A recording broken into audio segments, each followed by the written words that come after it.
চলুন ইলিশ মাছের টুকরোগুলো প্রথমেই আমি কড়াইয়ে সাজিয়ে দিয়ে ঢেলে দিলাম সর্ষে বাটা। তো আজকে আমি যে রেসিপিটা আপনাদের সাথে শেয়ার করছি সেটা আমি জানি না এভাবে কখনো খেয়েছেন কিনা। দেখুন গ্যাস কিন্তু জ্বালাইনি, কড়াইয়ের মধ্যে সর্ষের তেল দিয়ে দিয়ে এর মধ্যে মাছের টুকরোগুলো সাজিয়ে দিয়েছি, তার মধ্যে নুন আর কাঁচা লঙ্কা আর সর্ষে বাটা একসাথে মিশিয়ে দিলাম মাছটার মধ্যে। ওপর থেকে ফ্যাটানো টক দই ছড়িয়ে দিয়েছি, দিচ্ছি দুটো কাঁচা লঙ্কা। এবার গ্যাসটা জ্বালিয়ে দিয়ে একদম সিমারে করে দিলাম, মাছটাকে ঢেকে দেব। এবার মাছটা 10 মিনিট ধরে ফুটবে। ফোটার পর হালকা হাতে মাছগুলোকে জাস্ট উল্টে দেব।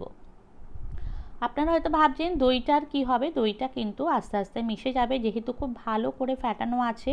মাছটা রান্না শেষে দেখতে পাবেন যে কত সুন্দর একটা টেস্ট হয়েছে। দেখুন এটা কিন্তু ভাপা যেভাবে রান্না করেন মাখিয়ে নিয়ে টিফিন কৌটোতে বসিয়ে, তার থেকে খেতে কিন্তু কোনো অংশে কম হবে না, বরঞ্চ এটা খেতে আরও দুর্দান্ত হয়। নামানোর আগে কাঁচা তেল ছড়িয়ে আমি নামিয়ে নিচ্ছি। এটাকে এবার কিছুক্ষণ ঢেকে রেখে দেবো আবার, তারপরে এটাকে সার্ভ করব। তো দেখতে পেলেন গরম ভাতে এই ইলিশ মাছের রেসিপিটা যদি আপনি একবার খান, আপনার কিন্তু অন্য কোনো রেসিপি আর ভালোই লাগবে না। অবশ্যই এভাবে একবার ট্রাই করবেন। বেঙ্গলি আরও অনেক পুরনো রেসিপি পেতে, অথেন্টিক রেসিপি পেতে আমার চ্যানেলটা ভিজিট করতে ভুলবেন না।